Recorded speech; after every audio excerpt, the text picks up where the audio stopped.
3. आनुवांशिकी genetics. वह लक्षण जो पीढ़ी दर पीढ़ी संचरित होते हैं आनुवांशिक लक्षण कहलाते हैं। आनुवांशिक लक्षणों के पीढ़ी दर पीढ़ी संचरण की विधियों और कारणों के अध्ययन को आनुवांशिकी जेनेटिक्स कहते हैं।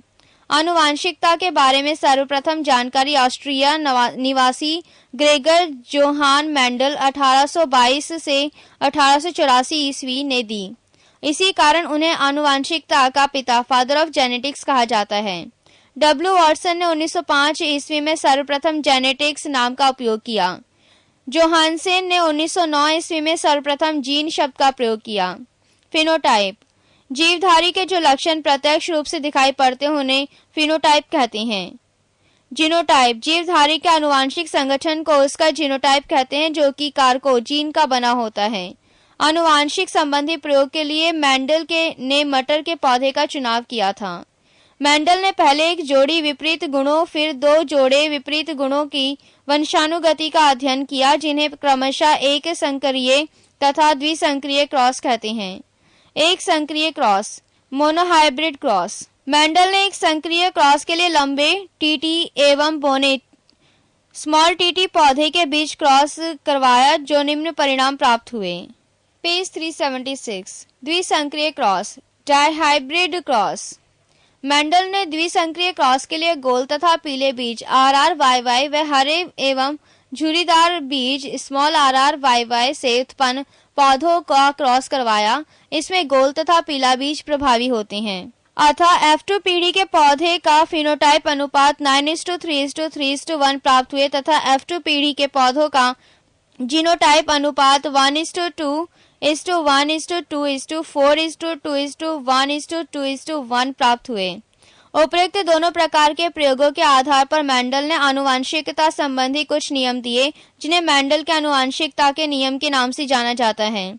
इन नियमों में से पहला एवं दूसरा नियम एक संकरीय क्रॉस के आधार पर तथा तीसरा नियम द्विसंकरीय क्रॉस पर आधारित है।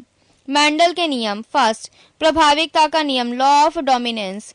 एक जोड़ा पर्यायी गुणों वाले शुद्ध पिता या माता में संकरण करने से प्रथम पीढ़ी में प्रभावी गुण प्रकट होते हैं जबकि अप्रभावी गुण छिप जाते हैं।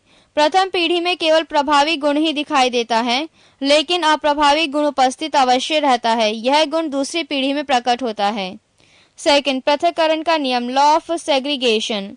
लक्षण कारकों जीनों के जोड़ों के दोनों कारक युग्म बनाते समय पृथक हो जाते हैं और इसमें से केवल एक कारक ही किसी एक युग्मक में पहुंचता है। इस नियम को युग्मकों की शुद्धता का नियम भी कहते हैं। पेज 377।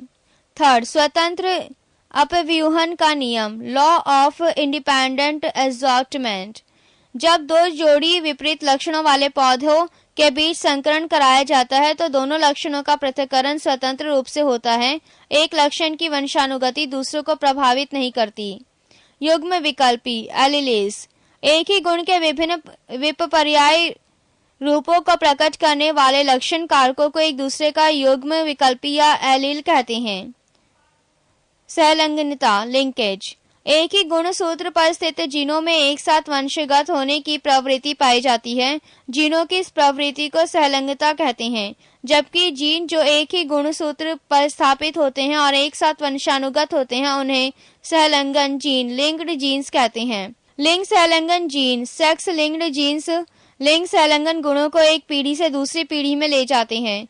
वास्तव में एक्स गुण सूत्र पर स्थित जीन ही लिंग सहलंगन जीन कहलाते हैं क्योंकि इसका प्रभाव नर तथा मादा दोनों पर पड़ता है। लिंग सहलंगता पर सर्वप्रथम विस्तृत व्याख्या मार्गन 1910 ने की थी। मनुष्यों में कई लिंग सहलंगन गुण जैसे रंग वर्णाधनता, गंजापन, हिमोफेलिया, मायोपिया, हाइपरट्राइकोसिस इत्यादि पाए जाते हैं। लिंग सहलंगन गुण स्त्रियों की अपेक्षा पुरुषों में ज्यादा प्रकट होते हैं। मानव आनुवंशिकी ह्यूमन जेनेटिक। गुणसूत्र क्रोमोसोम्स का नामकरण डब्ल्यू वॉल्डेयर ने 1888 ईस्वी में किया था। गुणसूत्रों में पाए जाने वाले आनुवंशिक पदार्थ को जीनोम कहते हैं। जीन इन्हीं गुणसूत्रों पर पाया जाता है।